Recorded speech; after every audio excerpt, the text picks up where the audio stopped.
these people? I mean, if they don't know anything about...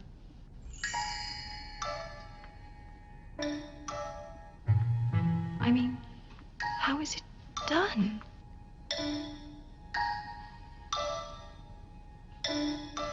This is Spock. Let me tell you about the birds and the bees and the flowers and the trees and the moon up above and a thing called love. A landing party from the Enterprise beams down to a lush alien planet to investigate some odd reports made by another starship. Bones, Kirk, and Spock all remark on how beautiful and seemingly peaceful the planet is. It makes me homesick. Just like Russia. More like the Garden of Eden, Ensign. Of course, Doctor. The Garden of Eden was just outside Moscow. If you're playing the home game, then you already know something is secretly f***ed up about this place. Sure enough, the red shirts start getting picked off like flies. One is shot in the chest by a flower with projectile thorns, another is vaporized by a freak lightning storm, and a third is blown up by a rock that explodes on impact. Furthermore, Scotty reports that something on the planet is interfering with the ship's functions somehow, and Spock picks up that someone is watching them from the bushes. Kirk is almost shot by another one of those projectile flowers, but Spock pushes him out of the way just in time. Kirk radios the Enterprise to beam the landing party back so Spock can get to sickbay, but thanks to the mysterious interference from the planet, the Enterprise's transporters are shot, and they are essentially stuck. Luckily, Spock is okay, surviving being shot thanks to his Vulcan biology. Just what do you think you were trying to do? I surmised you were unaware of that plant, so I Stepped in front and took the thorns yourself. It was merely my own clumsiness which prevented me from moving out of the way. Uh-huh, sure. Everyone totally bought that, Spock. They then realize that their mysterious stalker is again lurking nearby. When Spock surprises the figure and hits him in the face, the alien starts to sob like a child, despite appearing to be of adult age. The alien introduces himself as Akuta and claims that he is the eyes and ears of Val. Val seems to be its people's deity, and Akuta is its prophet, its Moses, if you will. He shows them a gigantic stone carving of a serpent, which Spock says is an access point to a machine that is the source of the power emanations that are affecting the ship. Speaking of which, Scotty calms Kirk with news that the ship has now been latched onto by an energy signature and is being pulled toward the surface, and that the Enterprise can't break free. He estimates that the ship only has 16 hours before they're totally done for. Akuta takes the landing party to his village, a surprisingly small community of welcoming and extremely innocent people. Kirk comments on the lack of children, and Akuta says that Val has forbidden, child-making activities. Well, there goes paradise.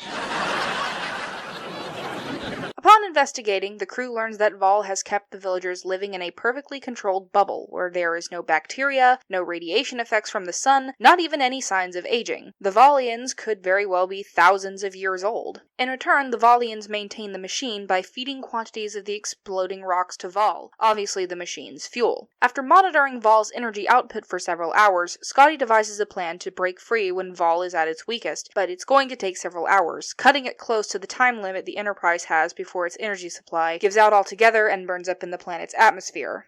Now, all the crew can do is wait. In the night, Chekov and Landon go off by themselves and get cozy, not realizing they're being watched by two of the villagers. The two decide to try kissing for themselves, but are caught by Akuta. Val then commands Akuta and the other Valians to kill the members of the landing party. Meanwhile, Kirk and Spock approach Val, attempting to reason with it to let the Enterprise go. Val responds by hitting Spock with a bolt of lightning. Fortunately, since Spock is a main character, he avoids being turned into a pile of ash. The Valians attack the crew members, who easily defeat them due to having much more combat experience. All except the last remaining red shirt.